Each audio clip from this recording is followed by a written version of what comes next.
Selamat berbagi. Terima kasih. Kami persilakan Pak Eri. Baik, Bismillahirrahmanirrahim. Assalamualaikum warahmatullahi wabarakatuh. Waalaikumsalam warahmatullahi wabarakatuh. Salam sejahtera buat kita semua. Sebelumnya yang kami hormati Pak Dian Padikesit yang selaku Ketua FKG P3K Indonesia, Bapak dan Ibu guru atau Bapak dan Ibu panitia, serta Bapak dan Ibu guru yang tergabung di dalam Zoom. Sebelumnya Bapak dan Ibu, perkenalkan nama saya Ristiawan. Saya juga guru P3K Bapak dan Ibu sekalian yang aktivitasnya ya nggak jauh-jauh beda dari Bapak dan Ibu. Ketemu dengan siswa, kita harus absen jam 6.30 gitu kan. Terus kita harus keluar absen jam 15.00. Kadang-kadang kalau memang ada kegiatan kita juga nambah 1 jam atau 2 jam lagi di sekolah gitu Bapak dan Ibu. Izin saya share screen dulu ya Bapak Ibu.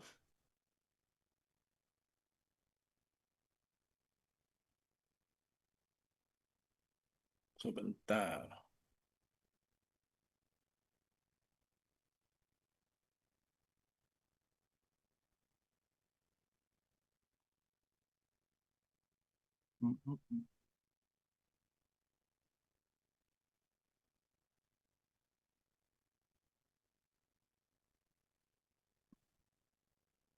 Baik, kami lanjutkan. Sekali lagi Bapak Ibu, saya juga guru P3K Bapak dan Ibu.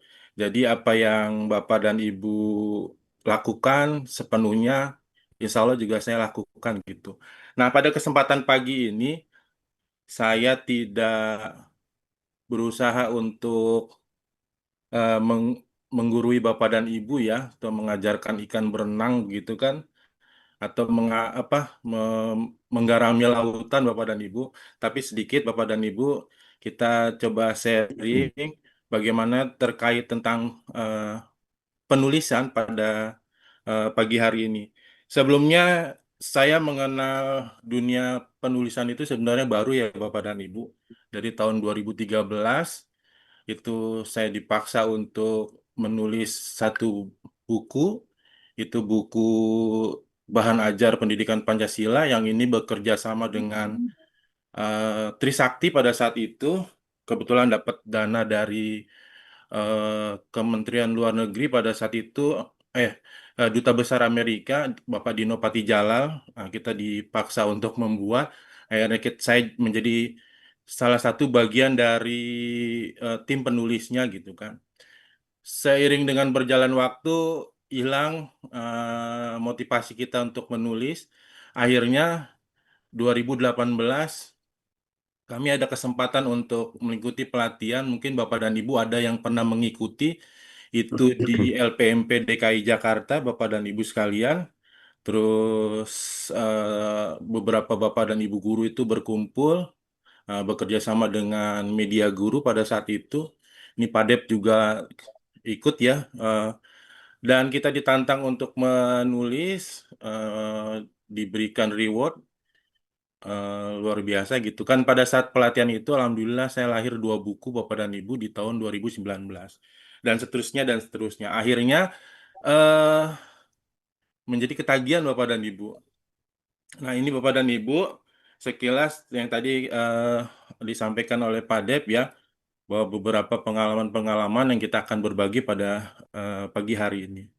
Nah, Bapak dan Ibu, terkait tentang kita di dunia pendidikan, terutama kita guru-guru P3K, ini tidak pernah lepas dari berbagai tantangan. Yang pertama, tantangan beban mengajar ya Bapak dan Ibu.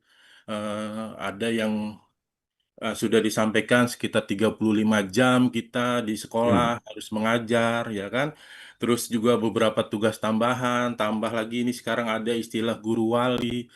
Terus kondisi siswa dan orang tua yang tidak menentu, kadang-kadang kita dapat orang tua yang mensupport kegiatan kita, kadang-kadang juga kita mendapatkan orang tua yang sedikit bertentangan dengan apa yang dilakukan oleh sekolah. Ini jadi satu tantangan buat kita.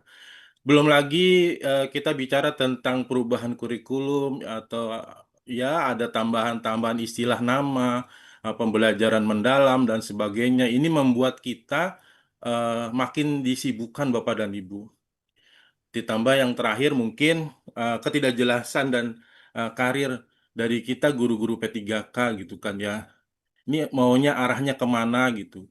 Ini yang membuat kita, Bapak dan Ibu sekalian, tantangan guru P3K ke depan itu seperti apa gitu.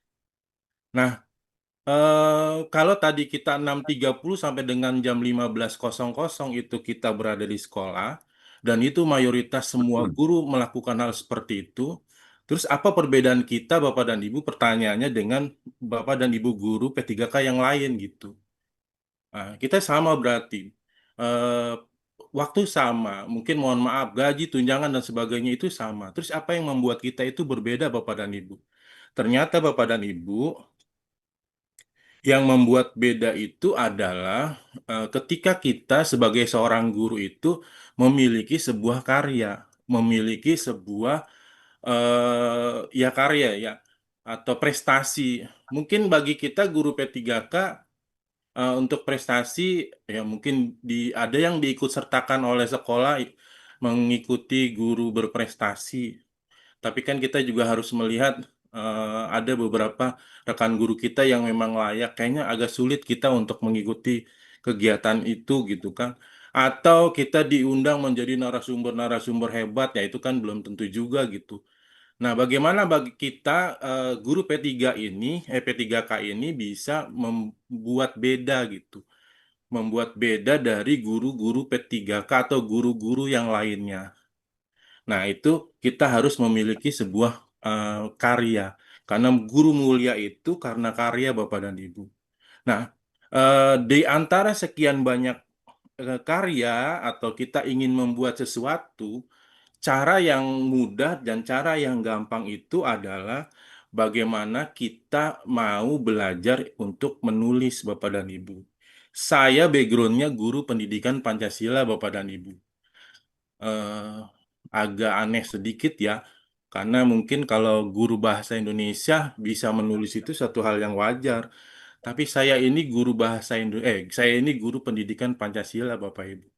Tapi saya mencoba untuk nulis, saya coba untuk belajar terus, sehingga alhamdulillah ada beberapa hasil yang sudah kita apa bisa dapat gitu. Nah, kalau kita bukan anak seorang raja dan bukan seorang anak ulama, maka langkah terbaik itu adalah kita menjadi seorang penulis, Bapak Ibu. Nah, kenapa guru itu harus menulis? Yang pertama, Bapak dan Ibu, profesi guru itu dekat dengan literasi dan numerasi. Dunia guru sehari-hari itu pasti berbicara dengan literasi, pasti membaca, pasti itu menulis, baik itu guru SD, guru SMP, guru SMA, bahkan guru SMK, ini pasti tidak jauh-jauh atau dekat dengan yang namanya literasi dan numerasi. Sehingga layaklah sudah sepantasnya lah guru harus mencoba untuk menulis. Yang kedua, menulis itu adalah keterampilan yang bisa dipelajari. Jadi tidak ada ujuk-ujuk guru ini langsung bisa nulis itu tidak ada. Hampir 99% seorang guru bisa menulis itu karena dia mau belajar. Terus yang ketiga ada meningkatkan profesionalisme. Yaitu ya, terus yang keempat ada mengabdikan pengalaman. Di sini maksudnya apa? Pengalaman kita itu seorang guru banyak hal, banyak ide yang bisa kita tulis ketika kita berada di dalam kelas, ketika kita berinteraksi dengan sesama guru, ketika kita berinteraksi dengan anak murid kita, banyak pengalaman-pengalaman yang bisa kita tuliskan dan kita kumpulkan nanti menjadi sebuah buku.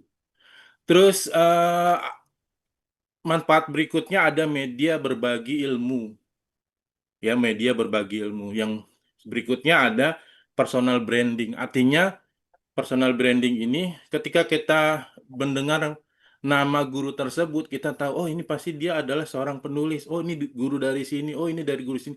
Otomatis personal branding kita itu akan dikenal Bapak dan Ibu. Gampangnya silakan Bapak Ibu ketik nama Bapak Ibu di Google, akan terlihat karya-karya jejak digital Bapak Ibu di Google itu akan terlihat. Kalau banyak ya yang mengakses dan banyak tulisan-tulisan yang ada di Google, berarti personal branding Bapak Ibu itu sudah kelihatan dan sudah dikenal oleh beberapa masyarakat gitu. Dan yang terakhir, ini ada pengembangan karir. Nah, ini ada buku apa kalau di yang PNS itu kan ada angka kredit. Nah, ini bisa bisa dari buku ini mempermudah kenaikan pangkat ya Bapak dan Ibu sekalian begitu. Nah, terus bagaimana kita seorang guru bisa menulis, ya kan? Ada buku Bapak dan Ibu yang berjudul Menulis itu Mudah atau Menulis itu Gampang. Jadi sebenarnya menulis itu mudah Bapak dan Ibu. Jadi di sekolah saya gitu kan saya coba mengajak Bapak dan Ibu guru itu untuk menulis, dia bingung menulisnya mulai dari mana Pak gitu kan. Apa kita cuma nulis pada suatu hari itu kayak waktu kita SD atau bagaimana gitu kan. Ada banyak buku-buku yang bisa kita pelajari, yang bisa kita baca, Bapak dan Ibu. Yang pertama menulis itu mudah. Ada buku dari guru di NTT menulis itu semudah ceplok telur gitu. Artinya memang mudah banget gitu. Bukan sesuatu yang sulit gitu. Gampang. Ada buku yang dibuat dengan sambil rebahan itu ada itu bukunya dosen Umpam Pak Denny. Terus ada juga menulis tanpa ide, menulis tanpa kerangka. Itu sebenarnya kan buku-buku itu menggambarkan begitu mudahnya sekarang dunia penulisan yang tidak sesulit yang dulu gitu. Kalau dulu kan kita membayangkan ada bab satu, terus tinjauan pustaka, seperti kita bikin skripsi, seperti kita bikin tesis, ya kan? Ini kayaknya sulit begitu. Akhirnya ketika ngelihat bayangan-bayangan itu, ya udah kita selesai dan kita tidak mau mencoba untuk menulis. Nah, ini Bapak Ibu, bagaimana cara guru bisa menulis? Nah, menulis itu sebenarnya 99% hasil proses belajar dan kerja keras. 1%-nya itu bakat. Ya, jadi bakat. Semua bisa, semua guru P3K itu pasti bisa melakukan untuk apa mencoba untuk menulis. Ya, itu. Nah, bagaimana triknya Bapak dan Ibu? Yang pertama, kita mulai niat dan motivasi pasti. Segala sesuatu diawali dengan niat. Tentukan alasan menulis Bapak dan Ibu. Terus mengekspresikan diri atau memang mengejar profesi. Kalau saya Bapak dan Ibu, saya upayakan sehari itu saya harus membuat tulisan sebanyak 300 kata. Entah apa aja yang di itu. Kalau memang sempat kita publikasikan. Nanti akan dibahas. Publikasikannya di mana. Kalau memang itu kita jadi simpenan tulisan kita, ya taruh aja di laptop. Ya. Terus jangan menunggu inspirasi datang. Mulailah menulis dari hal-hal kecil. Saya ada buku Bapak dan Ibu, hasil tulisan saya selama 30 hari itu saya ambil ide catatan receh, catatan para pemburu takjil. Jadi selama 1 hari ketika bulan Ramadan, saya buka puasanya pakai apa, Pak Dian? Saya buka puasa hari pertama itu pakai kolak, ya saya gambarkan apa saya tuliskan hari pertama saya apa buka puasa dengan kolak. Terus kita rutin selama 30 hari dan alhamdulillah jadi. Itu catatan saya beri judul catatan para pemburu apa catatan pemburu takjil. Nah, itu rangkaian-rangkaian udah sederhana 30 menit 300 kata saya tuliskan selesai saya lempar ke eh, blog atau media terus kalau enggak ya saya simpan gitu. Di akhir setelah Lebaran penerbit sudah buka, saya langsung kirim.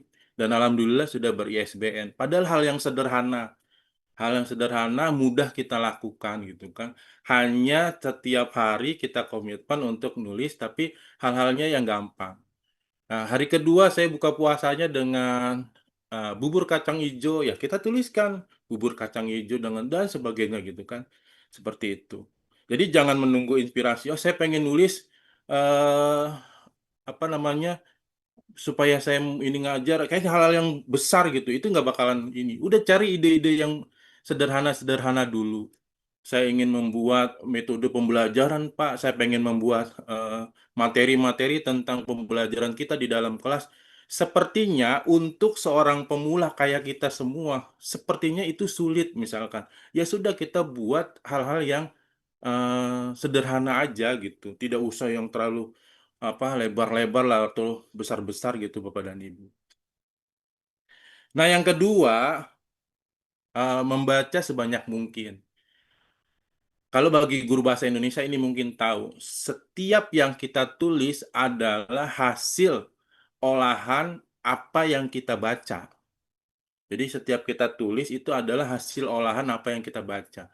Ketika kita bacanya itu buku-buku fiksi, maka otomatis gaya tulisan kita pun akan mengikuti apa yang kita baca. Ya, dengan diksi-diksi yang luar biasa gitu kan, dengan diksi-diksi yang orang sulit untuk kok bisa Bapak itu menulis dengan diksi yang luar biasa gitu. Karena memang hari-hari dia itu selalu membaca buku-buku fiksi, ya.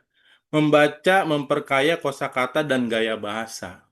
Nah, saya genre penulisannya itu adalah esai, opini, karena memang yang kita baca itu hal-hal yang seperti itu gitu. Sehingga gaya tulisan saya pun tidak jauh-jauh dengan esai, tidak jauh-jauh dengan opini gitu. Esai kan melatih kepekaan sosial kita, melihat sesuatu demo kemarin ya kita tulis gitu melihat kita setiap hari Rabu itu saya pernah Bapak Ibu bikin tulisan setiap hari Rabu kita harus naik angkot. Nah, udah saya foto aja itu logo Jaklingko buat ini terus kita upload gitu kan.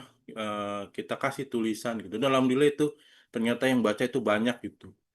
Terus mempelajari berbagai tulisan, artikel, cerpen, esai dan sebagainya. Terus analisis bagaimana cara penulis yang lain itu menuangkan mengolah ide. Ini membaca sebanyak mungkin. Nah, ini buku ini cover buku ini itu adalah ketika eh, mengikuti kegiatan guru penggerak. Ini selama 6 bulan materi dan apa yang dilakukan di dalam kelas itu saya coba tuliskan dan di akhir penghujung saya jadikan buku. Saya kasih nama catatan receh guru penggerak, Ibu Bapak dan Ibu. Nah, catat ide yang muncul. Sekarang kita dihadapkan dengan berbagai media, berbagai aplikasi yang mempermudah kita untuk menulis, Bapak Ibu. Saya secara pribadi menulisnya sederhana. Saya ketik di Google Doc, Bapak Ibu. Di Google Doc. Di Google Doc ini nanti akan selain kita nulis juga akan diedit ya Bapak Ibu, teredit sendiri. Itu ada tipe-tipe gitu, typo-typo tulisan kita itu akan ditandai merah oleh Google Doc. Sehingga otomatis kita bisa memperbaiki ya di Google Doc ya. Ini saya coba, ini ada tulisan, contoh tulisan saya, ini langsung saya masukin di Google Doc Bapak Ibu. Nah, kalau Bapak Ibu nanti tinggal bisa langsung, ini ketika tulisan kita ada typo, ini kita langsung tinggal klik aja. Nah, ini langsung ganti pelaksanaan. Nah, ini bagian mana, harus kan bagaimana kita klik, nanti akan otomatis tertulis bagaimana. Nah, ini yang sering sering di sisi yang ini kita klik nanti akan diganti di sini kita ganti. Nah, itulah keuntungan saya menggunakan Google Doc. Banyak aplikasi Bapak Ibu. Mungkin Bapak Ibu bisa menggunakan aplikasi-aplikasi yang lain untuk mempermudah Bapak dan Ibu dalam mencatat ide-ide yang muncul. Ya, dalam mencatat ide-ide yang muncul. Simpan ide kapan saja di buku catatan atau di aplikasi ponsel. Jangan remehkan ide kecil, karena biasanya berkembang menjadi tulisan yang panjang, hal yang sepele.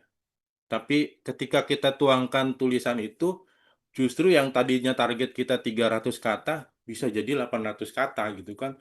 Kita upload, ternyata banyak yang baca. Ternyata banyak yang terinspirasi dengan apa yang kita tulis. Terus biasakan menulis poin penting setelah membaca atau berdiskusi, ya, ini. Nah, yang berikutnya Bapak dan Ibu, menentukan topik dan fokus tulisan. Nah, ini saya bikin tulisan perjalanan panjang guru P3K. Ini ternyata yang membaca itu hampir 12.000 orang.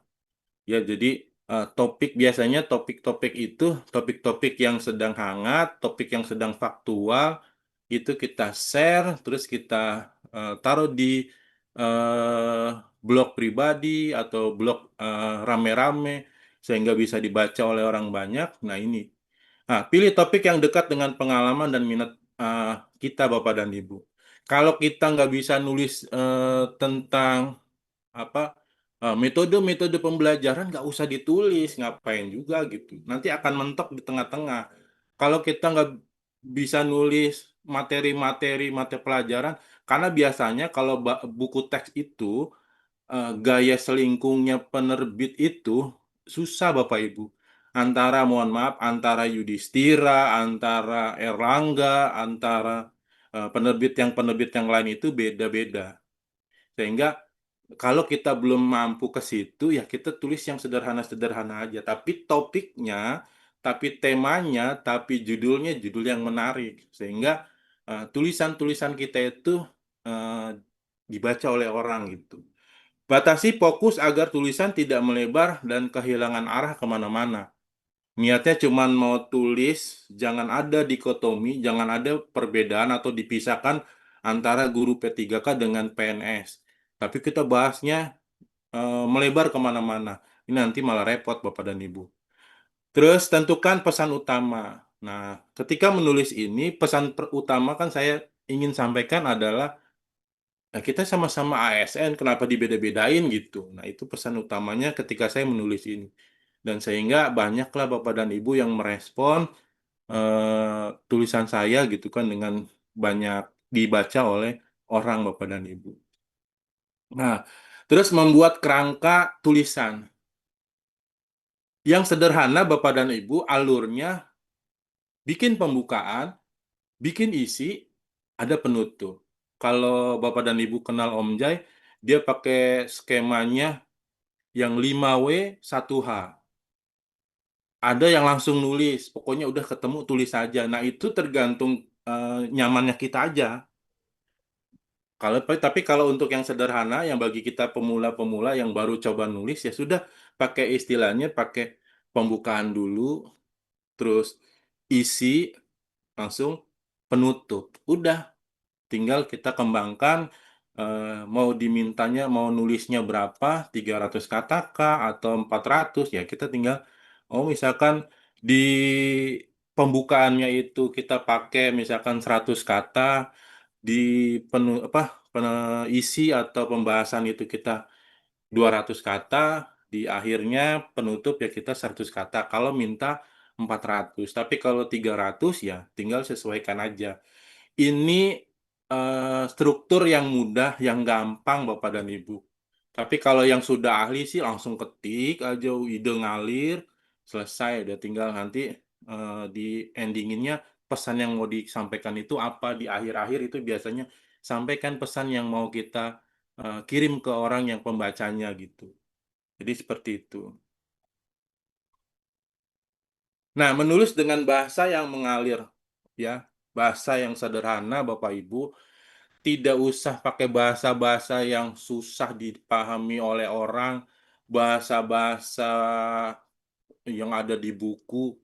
yang literasi-literasi dan sebagainya, udah pakai bahasa kita aja, pakai bahasa sederhana, sehingga mudah dipahami oleh orang. Hindari kalimat yang panjang dan berbelit, tulisan seolah-olah sedang tulisan kita itu seolah-olah kita sedang mengajak pembaca untuk ngobrol, berbicara gitu.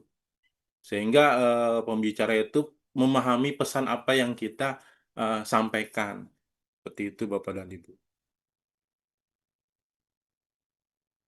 Nah, terus jangan takut salah. Ya, jangan takut salah. Ya, tulisan pertama tidak harus sempurna. Anggap menulis sebagai sebuah proses, bukan sebagai hasil. Tulis aja, kalaupun ada typo-typo dan sebagainya, biasanya nanti kalau kita upload di blog pribadi atau blog bersama seperti Kompasiana, Netizen Republika, itu akan ada yang merespon. Kayaknya tulisannya terlalu berbelit-belit. Nah, itu sebagai media pembelajaran buat kita, Bapak Ibu. Ini tulisannya banyak yang typo. Nah, udah nggak apa-apa, berarti itu perbaikan buat kita. Terus, jangan takut tulisan itu kita itu salah sehingga kita udah berhenti nulis, enggak. Semakin sering nulis, maka semakin sering makin terasa kemampuan-kemampuan kita gitu kan, Bapak dan Ibu. Nah, ini catatan pemburu tajil nih Pak Dian. Jadi targetnya rutin menulis setiap hari. Target kecil 10 sampai 15 menit menulis setiap hari. Konsisten lebih penting daripada jumlah kata. Terus latihan rutin dan membentuk kebiasaan positif.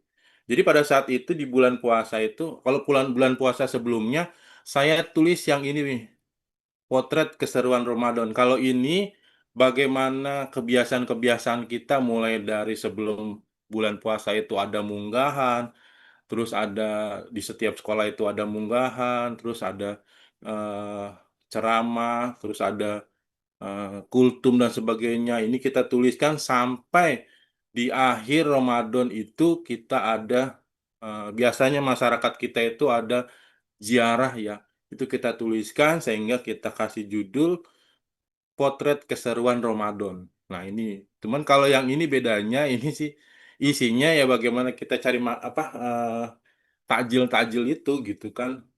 Kolak lah kita tulis di situ kolak. Kita makan buka puasa dengan empempe ya kita tulis di situ di hari ke 26 itu kita buka puasa dengan empempe. Maka kita kasih judul catatan pemburu takjil. Seperti itu. Jadi konsisten kita 1 bulan targetnya saya harus dapat 1 buku dan alhamdulillah jadi. Dan ini sudah ber-ISBN. Terus mengedit dan merevisi. Yang tadi, kalau saya secara pribadi, Bapak dan Ibu, setelah saya nulis, saya taruh di Google Doc. Di situ ada langsung edit secara langsung. Itu typo-typonya bisa. Tapi kalau Bapak dan Ibu punya aplikasi yang lain, silakan. Terus Bapak Ibu juga bisa tanya ke atau minta tolong orang untuk membaca, bisa minta tolong orang untuk koreksi juga bisa. Ya, perbaiki ejaan, tata bahasa ini kayaknya nggak kurang dan sebagainya ya kita perbaiki sebelum kita kasih atau di publish lah di media media online gitu. Mintalah umpan balik dari teman atau komunitas menulis. Nah, nanti ada memang salah satu triknya kita gabung dalam komunitas-komunitas penulis. Ya. Nah, ini Bapak dan Ibu, yang tidak kalah penting tipsnya dan triknya kita, yaitu mempublikasikan tulisan kita.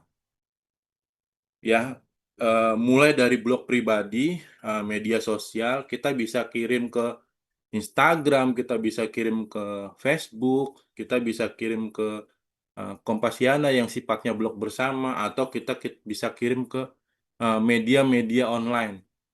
Kita kirim aja nanti akan dapatkan apa namanya umpan balik dari para pembaca gitu.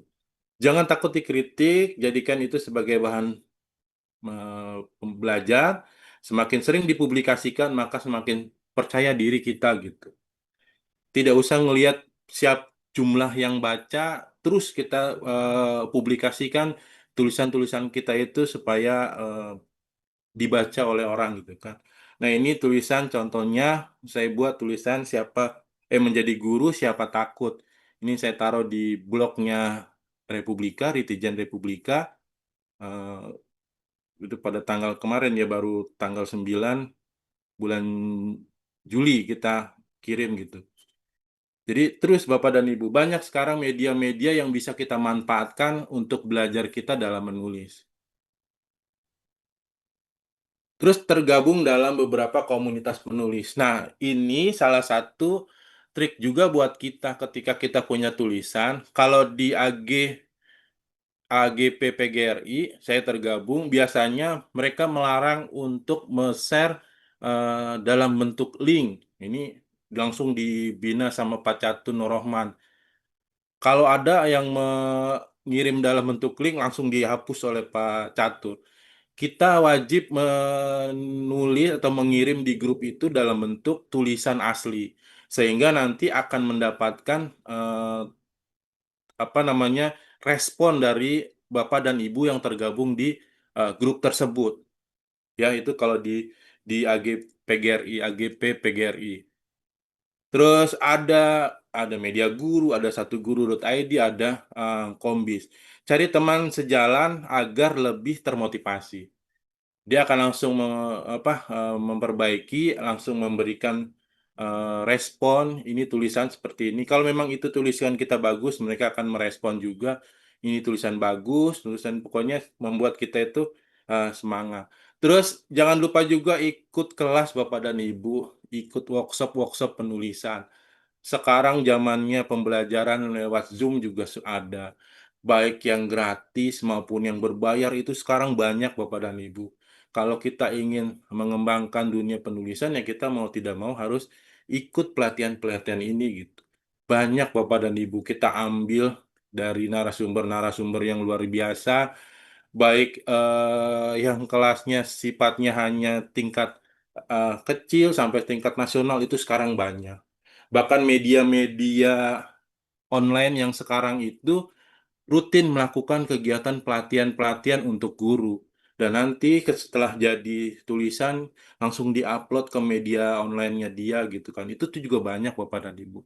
Kita bisa manfaatkan itu, kita bisa belajar dari berbagai komunitas-komunitas penulis. Nah, jaga semangat dan konsistensi. Nah, ini kita tetap, ini juga yang nggak kalah penting Bapak dan Ibu. Nah, kita akan ambil contoh nih tulisan ini dilema kurikulum di tahun politik. Nah, ini yang tadi kita ambil skemanya pembukaan, terus skema habis itu isi dan penutup. Dan ini contoh tulisan, tapi dia pembukaannya dulu gitu. Mendekati pelaksanaan pemilu Pilpres 2024 semakin memanas. Persaingan antara paslon memang tidak bisa dihindari. Ini bagian dari pembukaan ya Bapak dan Ibu. Terus lantas bagaimana pandangan kita melihat kondisi perpolitikan di Indonesia di negara kita saat ini. Dan ini bagian dari pembukaan. Terus dilanjut nanti di sini contoh untuk pembahasannya. Nah, sudah nih pesan yang mau kita ambil tuh yang mana nih? Di sini nih kuncinya di pembahasan.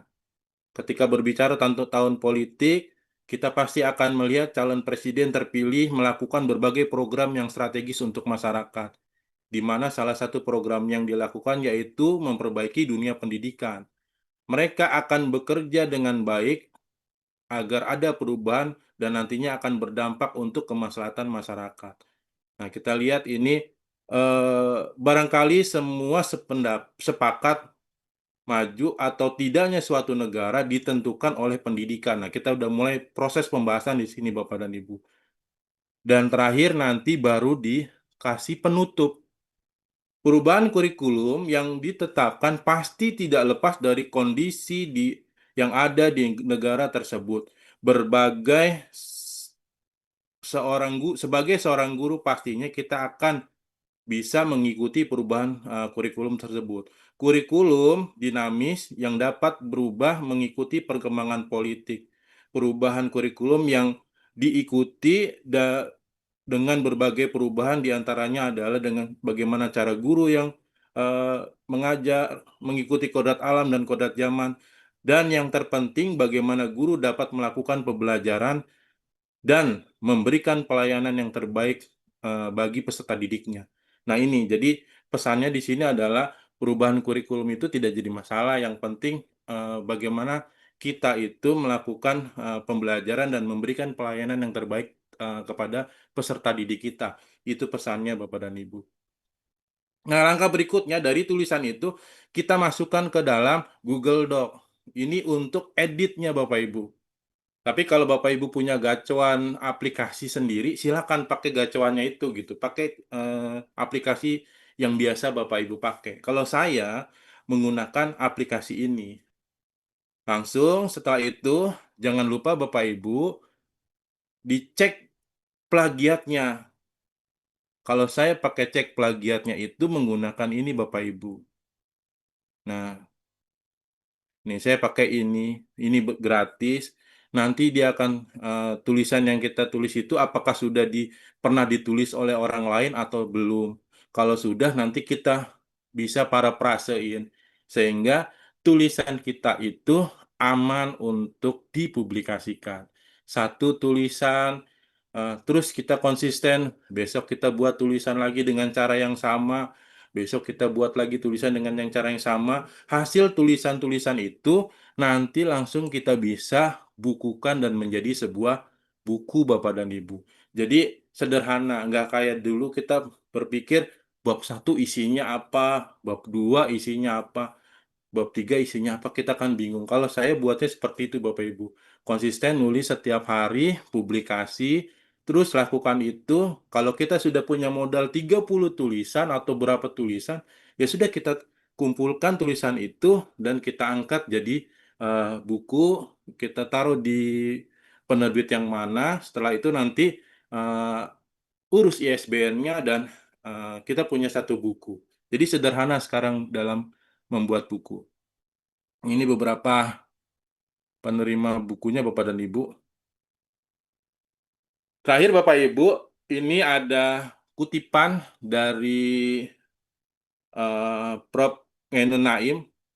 Saya dapat ini waktu ngikutin kegiatan KBMN 28 Bapak dan Ibu. Mungkin Bapak dan Ibu pernah ada yang ngikutin KBMN, cuma angkatannya beda ya. Lawan terbesar penulis adalah diri sendiri. Itu butuh perjuangan. Saya juga mengalaminya. Seiring perjalanan waktu, saya mengabaikan itu. Pokoknya saya menulis aja. Kualitas itu akan meningkat seiring dengan banyaknya karya yang kita hasilkan. Tentu juga harus belajar tanpa henti. Saya sampai sekarang masih harus belajar, mencari informasi, menonton YouTube, membaca, dan terus menulis. Maka teruslah menulis bagaimana kualitas bisa mengikuti jika kita berhenti menulis. Ini diambil dari Prof. Ngainun Naim ketika kegiatan KBMN 28. Beliau sendiri yang menulis, sampai sekarang tulisan-tulisannya dia itu luar biasa Bapak dan Ibu dan enak dibaca gitu. Itu Eh, demikian Bapak dan Ibu, mungkin nanti ada yang bisa didiskusikan, ada yang bisa diobrolin, atau ada yang bisa ditanyakan. Kami persilakan dan kita kembalikan ke moderator. Terima kasih Bapak dan Ibu. Oke, terima kasih Pak Heri atas materi-materi yang dahsyat saya pikir dan pengalaman-pengalaman yang luar biasa tentunya kita sama ya profesinya dengan Pak Heri dan tentunya diharapkan mampu menulis dan menjadikan karya-karya kita mendunia tentunya. Oke Bapak Ibu silakan retake untuk pertanyaan, silakan melambaikan tangan. Iya, dari Ibu Siti Alia dari SMK berapa nih? SMK 61. Pulau Seribu ya Ibu. Selamat pagi Ibu. Assalamualaikum warahmatullahi wabarakatuh. Iya Pak, Waalaikumsalam warahmatullahi wabarakatuh. Iya, silakan Ibu. Mungkin ada hal yang mau dikomunikasikan atau ditanyakan langsung ke narasumber Ibu. Ya, baik. Terima kasih Pak untuk waktunya. Assalamualaikum warahmatullahi wabarakatuh, Pak Heri ya. Waalaikumsalam, Ibu. Silakan, Bu. Iya, Pak Heri, ini sangat menginspirasi saya untuk menulis buku. Ini saya pernah Pak mencoba menulis buku. Waktu itu kan saya mengajar TK ya Pak ya. Itu terinspirasi untuk menulis buku pelajaran TK. Nah, cuma saya ini waktu itu terkendala dengan publikasi. Nah, ini yang ingin saya tanyakan, Pak. Eh, untuk membuat buku pelajaran itu kan harus berhubungan dengan penerbit ya, Pak ya. Nah, itu saya ingin masukan atau saran atau hal-hal apa yang bisa saya lakukan untuk ke penerbit itu. Itu yang pertama, Pak. Kemudian yang kedua, ini saya mau mencoba untuk menulis buku cerpen, Pak. Iya. Itu saya bingung, Pak, harus mulai dari mana dulu. Sementara catatan-catatan kecil-kecil itu saya sudah punya. Cuma kan kalau yang di cerpen itu kan ada bab 1 sampai bab terakhir itu, Pak, dalam menulisnya. Ini saya mohon juga arahan dari Bapak sebagai penulis yang sudah berhasil ya untuk menulis sebuah buku. Itu saja Pak, terima kasih. Assalamualaikum warahmatullahi wabarakatuh. Assalamualaikum warahmatullahi wabarakatuh. Ibu yang pertama, Bu, bicara tentang buku pelajaran, ini sebenarnya eh, kita masuk ke penerbit itu agak sulit-sulit gampang, Bu. Ya, kalau untuk ke buku pelajaran ya. Karena saya pernah coba gitu, dan itu saya juga gagal. Karena biasanya tiap penerbit itu punya gaya selingkungnya beda-beda, Bu. Gaya selingkuh itu syarat dan ketentuannya berlaku, misalkan ibu harus membuat berapa ini, terus nanti dicek apa ada plagiatnya atau tidak. Ini karena dia akan masuk ke kementerian, Bu, ke Pusbuk, dan di Pusbuk itu pun akan di apa dinilai lagi layak atau tidak terbit kalau buku pelajaran. Gitu. Makanya saran saya, tapi kalau ibu mau ke buku apa istilahnya mau coba tetap menulis buku pelajaran, ya banyak penerbit juga yang bisa kita apa sampaikan lah. Saya bisa kita penerbit tentunya penerbit kan ada dua ya Bu, ada penerbit indie ya kan atau ada penerbit yang besar atau penerbit yang kecil lah bahasa kita gitu. Kalau penerbit besar kayak Gramedia, kayak Kompas ya kan itu kita tinggal kasih naskah kita aja udah kita tinggal tanda tangan aja setiap bulan nanti ibu akan dapat fee-nya berapa dari penjualan. Tapi kalau penerbit indie banyak Bu, cuman penerbit indie itu kita yang jadi penulisnya, kita yang juga jadi marketingnya gitu. Tapi ada juga beberapa buku yang dari penerbit indie itu meledak kayak Harry Potter itu dari penerbit indie, Bu. Dia bisa meledak luar biasa gitu.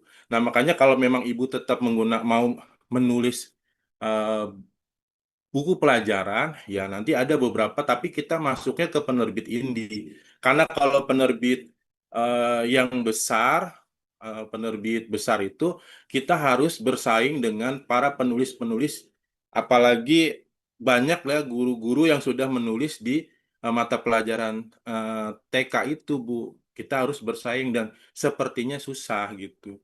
Nah, saran saya, Ibu coba rubah, tidak usah, kalau mau mencoba menulis dulu ya, mencoba menulis ya Ibu tidak usah menulis buku pelajaran dulu.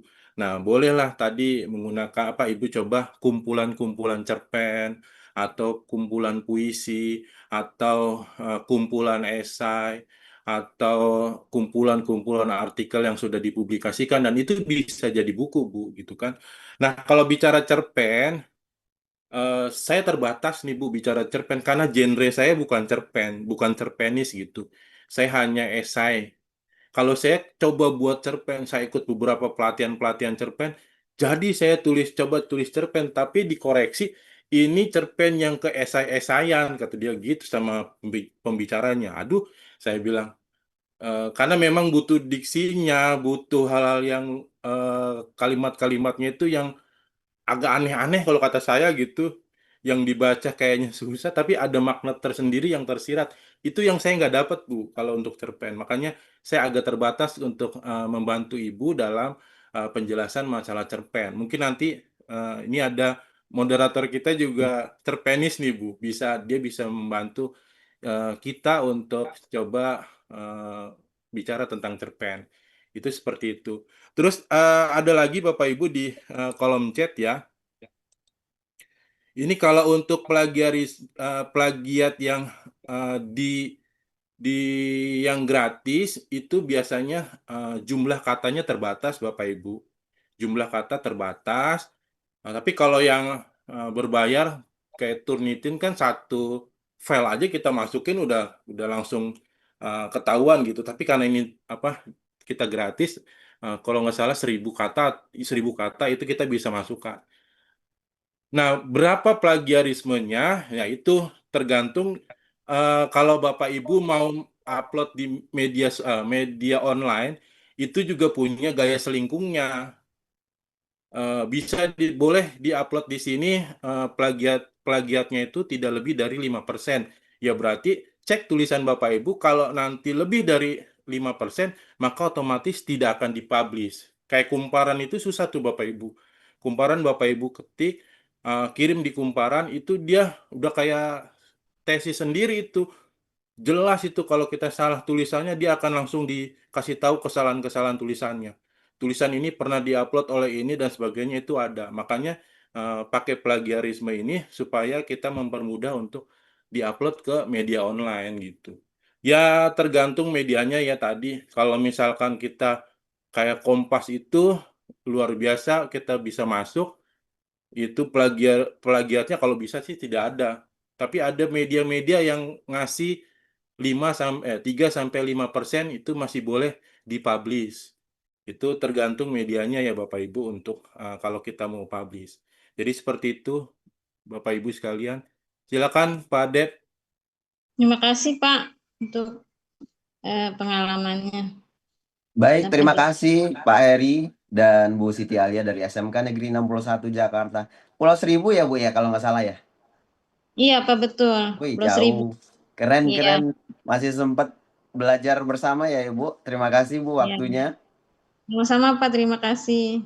Berikutnya ada Bu Irmawani Lumbal Gaul. Silakan Ibu memperkenalkan diri dulu. Terima kasih Bapak Devrizal. Assalamualaikum warahmatullahi wabarakatuh.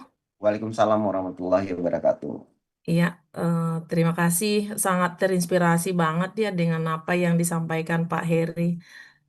Halo, selamat pagi Pak Heri. Lagi Bu. Waduh ini mah kita ketemu lagi nih Bu. Salam kenal kembali.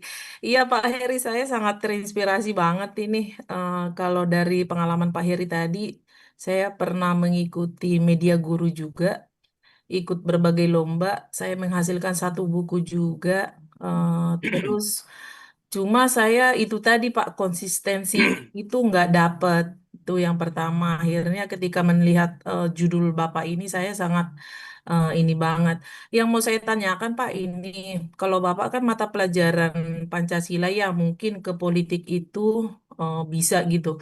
Nah yang mau saya tanyakan, ada nggak sih batas kita sebagai guru itu di dalam politik itu kita membahas misalnya nih yang demo-demo itu saya memiliki suatu ketakutan gitu ketika apa nanti kena saya hukum gitu ya Pak kalau ketika saya membahas demo gitu bahkan ketika saya lewat dari kantor DPR waktu itu saya nggak berani posting apa-apa Pak takutnya saya bisa disalahgunakan gitu. Di sejauh manakah seorang guru bisa membahas tentang kebijakan pemerintah atau politik? Ada nggak undang-undangnya, Pak? Sehingga kita sebenarnya sih kan tidak dilarang untuk berinspirasi ya, tapi ada nggak sih Pak larangannya atau batasannya untuk kita untuk membuat suatu eh, pemikiran gitu membahas tentang kebijakan pemerintah gitu kira-kira Pak. Terima kasih. Iya, Bu. Eh, Kalau saya sih yang saya lakukan adalah saya coba untuk membahas masalah yang sedang viral itu dalam sudut pandang saya sebagai guru, Bu Irma. Jadi, ketika ada yang mempertanyakan, ya memang kapasitas kita sebagai guru. Kecuali kalau kapasitas kita sebagai guru, kita bicaranya yang kelewat jauh, itu kita salah. Malah nanti istilahnya ya ada bisa kena undang-undang itu. Tapi kan tidak langsung ke undang-undang ITE dulu ya, Bu. Ketika Ibu mempost tulisan, mempublish tulisan di media online, itu kita akan bagi mereka yang membaca dan merasa keberatan dengan tulisan kita, itu kita tidak langsung dipenjara, Bu, enggak. Kita ada mereka punya atau pembaca bisa melakukan hak jawab. Hak jawab itu akan diberikan oleh media yang kita share. Ibu Irma misal nulis, saya keberatan dengan tulisan Ibu Irma, maka saya akan menghubungi media itu bahwa saya itu keberatan dengan tulisannya Bu Irma, maka saya akan dikasih waktu atau dikasih ruang hak jawab. Saya akan membantah Ibu dalam bentuk tulisan juga, gitu. Jadi itu kalau memang tulisan kita nyeleneh kemana-mana ya Bu. Tapi kalau sebatas pandangan kita sebagai guru, ya sudah, kita bisa nggak ada yang komplain, misalnya karena memang kita sebagai guru. Kemarin tuh lagi rame-rame itu, mungkin saya share di beberapa grup, itu dilema guru pendidikan Pancasila mengajarkan demokrasi.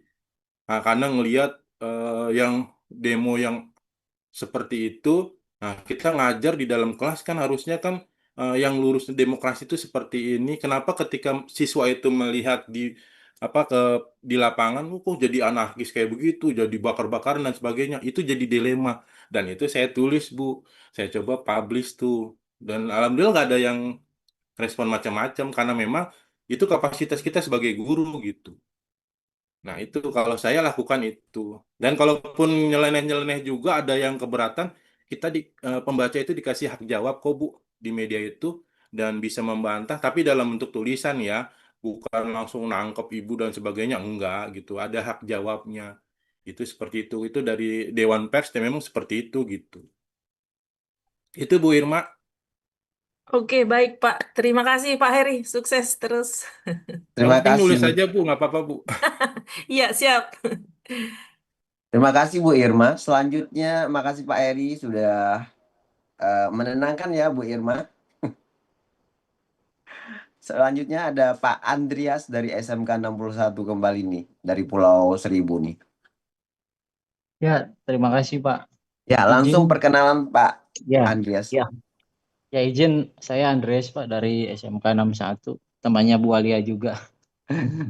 Jadi kalau tadi dari dua penanya mungkin sudah bertanya tentang bahwa mereka sudah atau akan menulis buku, gitu. Tapi kalau saya baru mau belajar menulis. Nah, tadi kebetulan Pak Heri sudah menjelaskan bahwa bisa kita mulai dari blog pribadi atau blog bersama. Saya justru mau bertanya, kalau blog bersama itu Pak, contoh di Kompasiana, itu step-stepnya seperti apa ya? Karena dalam diri saya kadang ada keresahan-keresahan gitu yang saya rasa kalau cuman saya pendem, akhirnya saya gerendengan aja gitu. Jadi kayak orang yang kurang waras gitu. Kayaknya ada baiknya juga keresahan-keresahan ini mungkin saya tuangkan dalam bentuk tulisan gitu. Syukur-syukur nanti plusnya adalah saya punya pengalaman menulis sehingga akhirnya bisa seperti Pak Heri bisa menulis buku gitu. Nah, jadi pertanyaan saya sederhana aja, gimana sih Pak step-stepnya tuh kalau kita mau masuk ke blog bersama gitu kan, ada Kompasiana, ada tadi Kumparan. Nah, kemudian menyangkut juga tadi yang sempat disinggung Pak Heri sendiri, untuk menghindari terkenanya Undang-Undang ITE, itu adakah pakem-pakem atau rambu-rambu yang harus kita pahami sehingga sebelum kita rilis kita sudah menghindari dulu sehingga kita nggak bakalan kena gitu Pak. Mungkin gitu aja Pak. Terima kasih. Silakan Pak Heri ditanggapi. Ya, baik. Jadi eh, langkahnya yang pertama ketika kita ingin publish ya di beberapa blog bersama, ya tentu kita bikin bikin akun itu udah pasti ya Pak. Yang kedua, eh ya Bapak bikin tulisannya yang jangan yang istilahnya yang judulnya yang bikin orang itu tanya pro dan kontra istilahnya begitu. Cari judul-judulnya yang aman-aman dulu, Pak. Yang penting kita bisa masuk dulu di media atau di blog bersama ini gitu. Nah, keuntungan dari Kompasiana itu kita yang jadi penulis, kita yang jadi editor, kita juga yang bisa menghapus tulisan itu. Nah, ketika Bapak itu coba tulis, terus Bapak coba publish, ada yang keberatan dengan tulisan Bapak, kalau di Kompasiana ya Bapak tinggal hapus, selesai gitu. Nah, itu kan karena itu bukan media online ya. Jadi sederhana begitu. Terus hindari plagiat plagiat tadi gitu kan. Biasanya kalau yang judul-judulnya di Kompasiana yang judulnya itu agak-agak aneh, saya pernah bikin saya resensi buku dari BPIP Pak tentang sejarah lahirnya Garuda Garuda Pancasila Pak. Saya coba resensi, saya baca, saya buat resensinya supaya Bapak Ibu guru itu baca, saya post di Kompasiana. Itu membutuhkan waktu kurang lebih 1 jam Pak baru dipublish sama Kompasiana.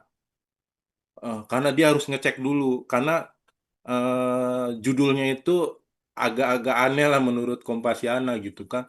Takutnya ada ideologi-ideologi yang masuk. Padahal itu buku, tulisan itu saya hanya meresensi bukunya. Resensi buku dari BPIP punyanya. BPIP sendiri saya resensi masih agak lama-lamain itu di Kompasiana. Yang biasanya kita publish langsung muncul tuh di Kompasiana tulisan kita. Kalau yang tulisan-tulisan biasa gitu. Nah, karena saya tulisannya agak aneh, sejarah burung Garuda, sejarah Garuda ya, dasar negara, saya coba tulis, itu 1 jam baru dipublish. Saya bilang nih tumben amat di Kompasiana lagi ngambek sama saya apa enggak? Saya bilang gitu kan. Oh ternyata tetap dipublish karena tulisan kita dinilai aman begitu. Itu. Jadi seperti itu Pak. Eh tapi kalau di media-media yang online yang besar-besar itu ya itu biasanya syarat dan ketentuannya berlaku. Nah, saran saya Bapak yang sederhana dulu, tapi kalau Bapak mau mencoba, ya di Kompasiana juga nggak jadi masalah. Itu karena kita yang jadi penulis, kita yang jadi editor, nah kita juga bisa ngapus gitu. Ya resikonya kalau banyak yang perdebatan dengan tulisan kita, ya akun kita ditutup sama Kompasiana. Dan itu banyak Pak yang sudah akun-akunnya itu ditutup. Jadi seperti itu cuma resiko yang gampangnya begitu dan nggak mungkin kita inilah ditangkap atau gimana enggak gitu karena hanya sekedar tulisan gitu. Itu Pak Pak Dep silakan. Iya, satu lagi. Oke, terima kasih Pak Heri. Gimana Pak? Iya Pak, terima kasih sudah Sudah terjawab menjawab. ya? Ya, sudah. Oke, ada Pak Didik nih pertanyaan selanjutnya. Pak Didik, selamat pagi. Assalamualaikum warahmatullahi wabarakatuh. Waalaikumsalam warahmatullahi wabarakatuh. Iya, Terima kasih silakan Pak Bapak. Dep ya. Perkenalkan nama saya Dik Rohimat dari SMA 3 Purwakarta. Alhamdulillah Pak Heri, saya bertemu di sini ilmu yang luar biasa nih gitu kan. Saya udah lama nulis-nulis bisu tapi belum pernah di up gitu kan, hanya di blog saja gitu kan. Nah, saya ada pertanyaan yang sedikit untuk Pak Heri ini mengenai cek plagiarisme gitu kan. Saya belum paham cara membacanya. Saya baru mencoba puisi yang saya buat, saya masukkan ke duplikat checker gitu kan. Di sini terdapat ada 50% plagiat, 40% exact match, 10% partial match gitu kan, 50% unik gitu kan. Nah ini apakah ini puisi saya ini ada 50% plagiat, sebutnya seperti itu atau gimana gitu kan. Itu padahal menurut saya pribadi ini namanya puisi kan jarang sekali untuk misalkan memplagiarisme punya orang kan gitu. Ini kan hanya apa inspirasi, curahan hati atau misalkan pemikiran dari kita sendiri itu puisi itu. Jarang gitu kan. Dan saya pun ini bikinnya kan berdasarkan fakta kehidupan yang saya hari di apa yang saya dapatkan begitu. Tapi ketika saya cek di sini gitu kan, saya kaget apakah ini plagiat itu 50% itu adalah bukan plagiat. Sebenarnya ya dari saya itu atau gimana itu Pak Heri? Sekian Pak Heri, makasih Pak Heri. Assalamualaikum. Salam warahmatullahi wabarakatuh. Ya Pak, di plagiarisme itu memang kalau yang unik ya, itu yang berarti tulisan Bapak ini.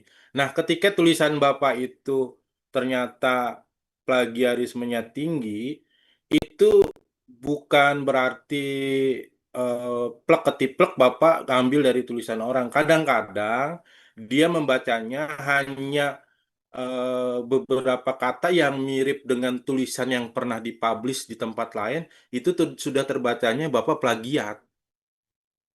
Itu padahal ini tulisan-tulisan saya nih gitu kan. Puisi cerpen itu kan biasanya hasil dari pengalaman pribadi kita. Masa iya kok plagiat? Itu dari apa dari tulisan apa kata-katanya itu ada yang nyerempet, Pak. Nyerempet pernah dipublish di media yang lain. Tapi kalau Bapak itu ada nggak jadi masalah ini karena tulisan saya yakin ini tulisan saya ya silakan. Bapak bisa kumpul, Bapak bisa masukkan ke penerbit, nanti sama editor pun akan disampaikan kalau memang tulisan Bapak itu plagiatnya banyak atau ini pernah dipublish di tempat lain sama editor akan disampaikan gitu. Jadi itu sebagai awalan aja Pak, awalan kita supaya menghindari ini. Terus yang kedua mungkin ya kalau Bapak memang mau dirubah ya diparafrasein paling itu Pak, diparafrasein supaya jadi unik. Tapi kalau memang enggak ya Bapak kumpulan itu Bapak sudah jadi, udah cari cari penerbit aja Pak yang aman Pak. Cari penerbit, nanti sama editornya Bapak akan disampaikan.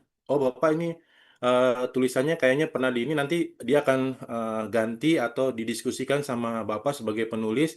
Kira-kira kalimat atau katanya itu diganti yang seperti apa, tapi tidak merubah makna dari puisi-puisi yang Bapak tulis gitu. Jadi itu langkah awal doang, Pak. Jadi jangan jangan takut, wah ini kok tulisan saya kayaknya 50% udah pernah ditulis sama orang. Ya karena nyerempet-nyerempet kata, Pak. Itu dia mendeteksinya, wah ini kayaknya sudah pernah ditulis sama orang lain. Padahal itu hasil karya Bapak sendiri gitu. Nah, karena saya jarang nulis puisi ya, Pak, atau cerpen, makanya saya kalau di tulisan-tulisan yang gaya esai, gaya-gaya opini, saya masukin situ, kalau memang terlihat wah ini kayaknya plagiatnya tinggi. Kalau saya parafrasein, saya langsung parafrasein terus udah saya publish gitu. Jadi seperti itu Pak. Siap, Mudah-mudahan siap. ya mudah-mudahan paham Pak atau bisa dipahami dah. Bisa Pak. Makasih Pak Heri, makasih banyak nih. Terima kasih Pak Didi. Pak Didi dari SMA 30 Jakarta ya? SMA 3 Purwakarta, Oh tiga, oh Purwakarta nih Jawa Barat. Wah Jawa Barat. bergabung juga deh. Makasih Ya, Pak Didi. sama-sama Pak Heri. Oke, ada Bu Eni nih Pak Edi. Selanjutnya silakan Bu Eni. Bu Eni Ratnawati. Dari mana Ibu? Baik, Assalamualaikum warahmatullahi wabarakatuh. Waalaikumsalam warahmatullahi wabarakatuh. Silakan Ibu Ya, memperkenalkan diri. Bisa dan Pak Heri ya. Saya Ibu Eni Ratnawati dari SMA Negeri 67 Jakarta. Baik, ada yang ingin saya tanyakan, Pak. Saya kan waktu COVID itu karena belajar di rumah ya, belajar mengajar di rumah. Jadi saya kebetulan mengikuti beberapa kali kegiatan kelas menulis. Kebetulan yang saya ikutin itu menulis puisi dan menulis cerpen. Dan itu berbentuk buku antologi. Jadi kita bareng-bareng menulis puisi dan cerpen, kita jadikan satu buku. Nah, apakah puisi-puisi atau cerpen-cerpen yang sudah saya ikutkan dalam antologi bersama itu bisa saya kumpulkan kembali, kemudian saya tambah kembali untuk dijadikan satu buku antologi sendiri. Yang kedua, yang ingin saya tanyakan, itu semua kan tulisan saya sendiri ya Pak. Mas seandainya situ dicek di plagiarismenya, ternyata ada tulisan plagiat dari beberapa persen gitu. Itu bagaimana Pak ya? Seperti yang Bapak tadi ya.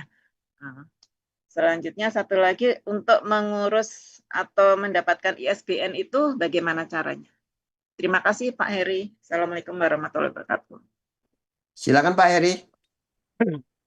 Iya, Bu.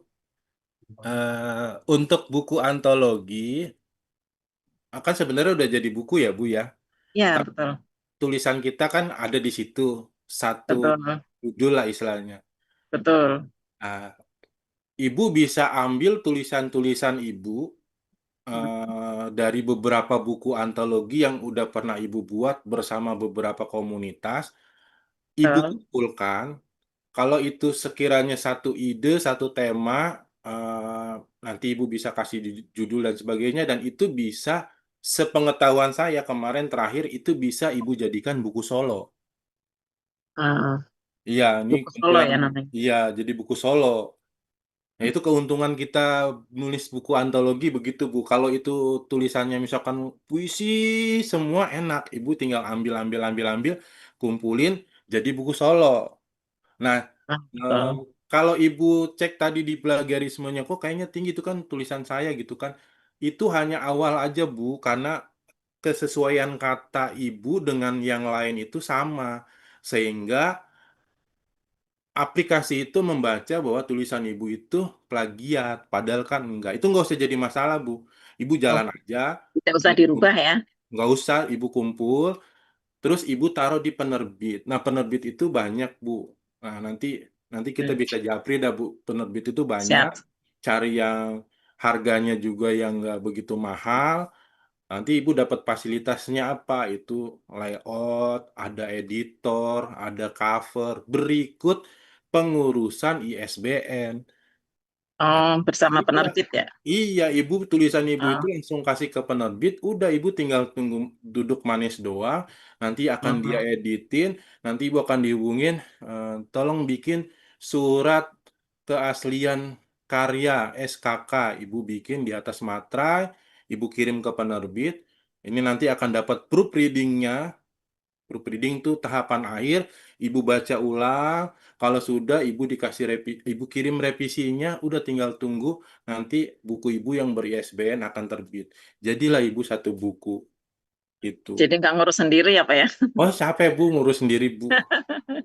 Betul, betul. Banyak penerbit yang bisa Ibu kerjasama dengan penerbit itu banyak. Harganya juga bervariatif. Tapi ingat ya Bu, ini penerbit indie. Penerbit indie itu kita yang nulis, kita yang memasarkan, kita cetaknya juga sesuai kebutuhan Ibu. Nggak harus 100 eksemplar gitu, enggak. Ibu cukup cetak 10, itu juga bisa. Nanti satu kasih kepala sekolah, satu kasih ke siapa, satu taruh di perpus, itu biasanya kayak begitu. Itu harganya lebih murah Bu gitu kan. Banyak penerbit indie yang bisa Ibu manfaatkan. Ya, Itu berarti Bu, lebih baik ini ke ini ya, lebih baik ke penerbit indie ya Pak ya. iya, kalau penerbit yang besar itu apa istilahnya ya, tapi penerbit besar lah bahasanya. Kayak Ya. Kompas, kayak Gramedia, aduh Bu, tulisan kita Hmm. nggak bakalin dilihat sama mereka Bu istilahnya, karena kita penulis pemula baru gitu. Awal pemula ya. Ya. Iya, agak repot. Mendingan kita masuk ke penerbit indie yang penerbit kecil gitu, Bu. Tapi ber-ISBN kok. Misalnya Ya. ber-ISBN gitu. Itu Pak. eh, Tadi alhamdulillah sih dari materi atau paparan yang disampaikan Pak Heri itu jadi membuat saya terinspirasi untuk kembali menulis. Karena setelah itu beberapa beberapa tahun terakhir ini ya setelah COVID itu kita belajar kembali. Kalau mau menulis tuh kayaknya kan sempatnya malas ya Pak.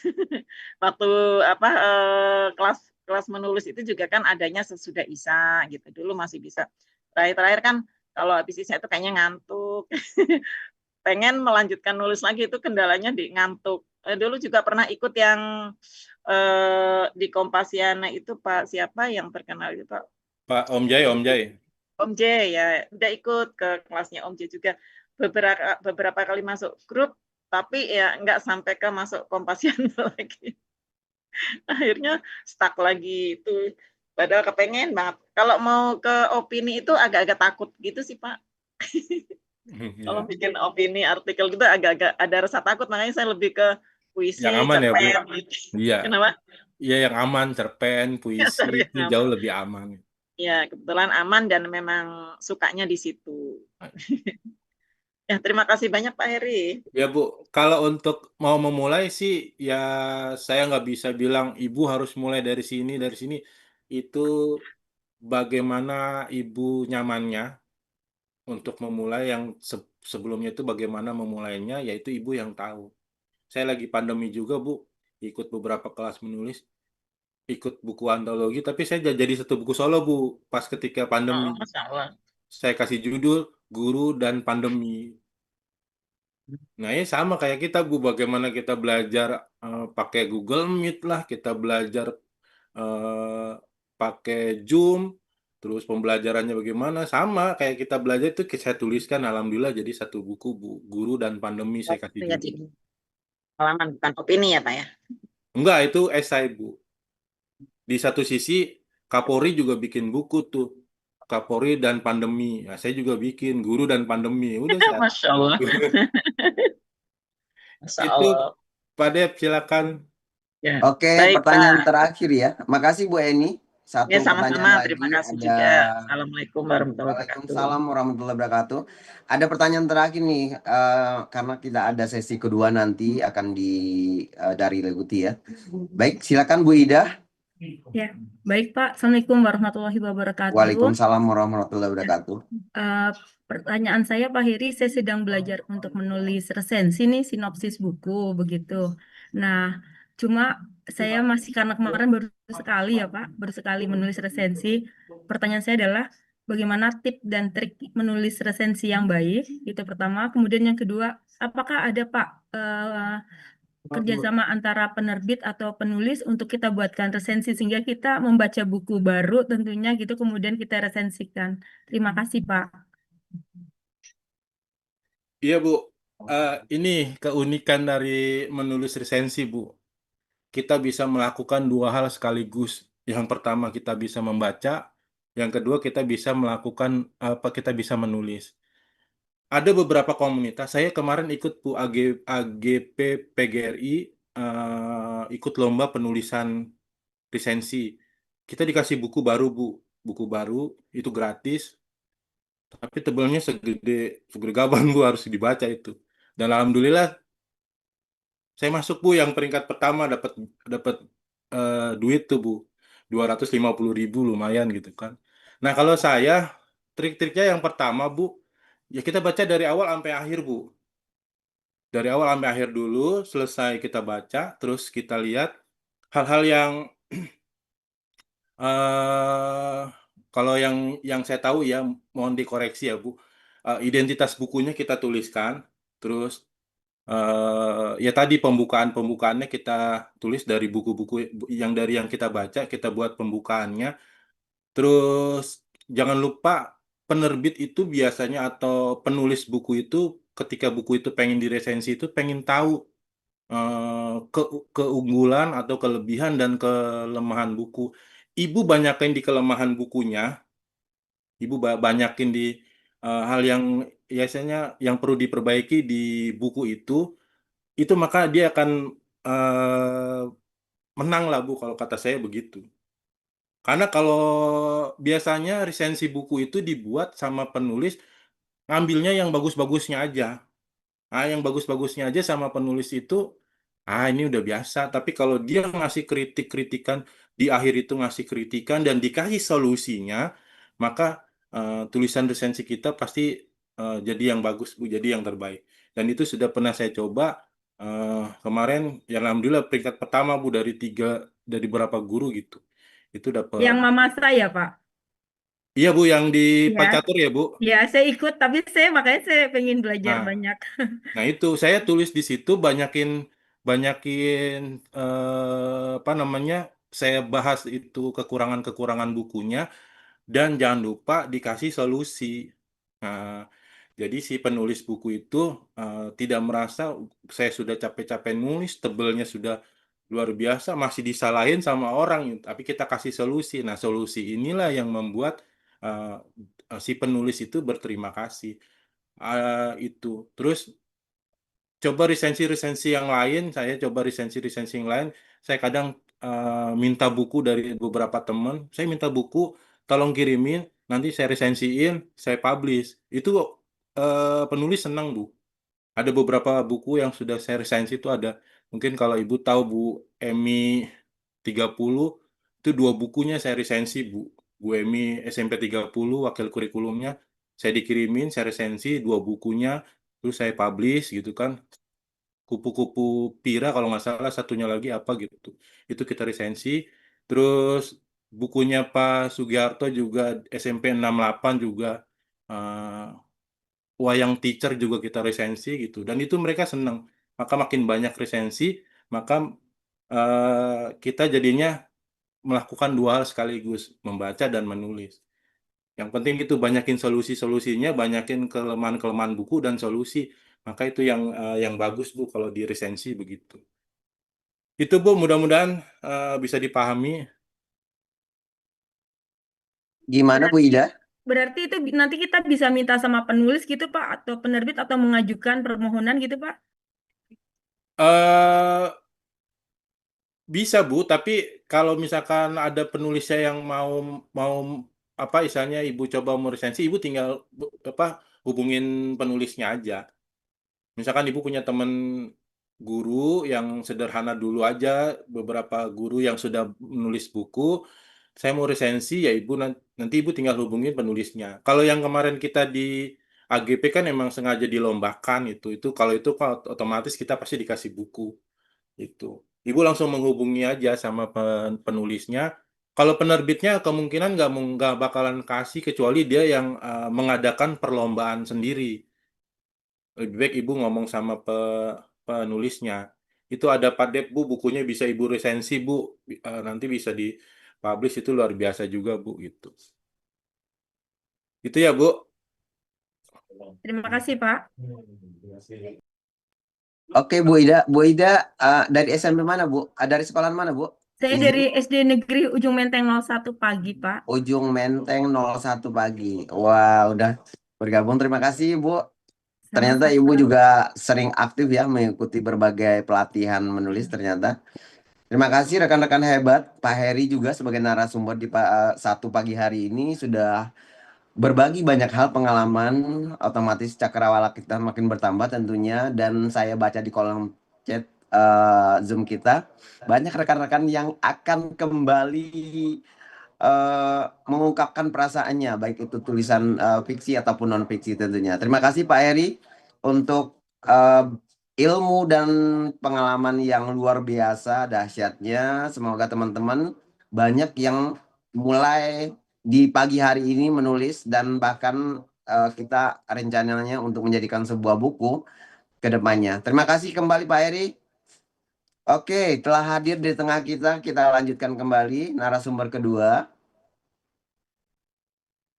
Selamat pagi Pak Teguh Indriawan, apa sudah bergabung di Zoom? Assalamualaikum, selamat pagi Pak Teguh Indriawan. Bu Ani mohon izin, Pak Teguh udah bergabung Bu Ani? Sudah Pak, sebentar. Sudah ya? Tadi saya sudah lihat profilnya. L. Oh iya, ini beliau udah gabung. Halo, Assalamualaikum.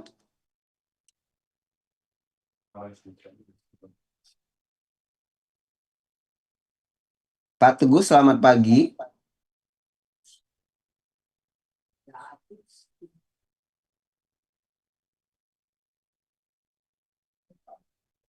Assalamualaikum Pak Teguh, apa sudah bergabung di Zoom?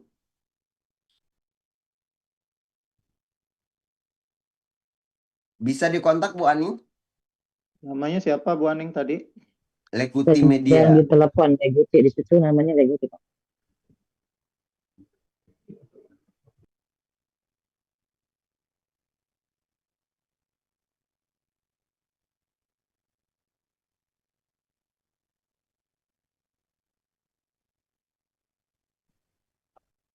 Oke, sambil menunggu Pak Teguh Indriawan, tadi beberapa teman juga sudah berbagi ya, bahkan ada yang bertanya tentang penulisan cerpen. Nanti kita akan ada lanjutan dari pelatihan ini, yaitu membuat grup, dan nanti kita akan berdiskusi bersama di sana.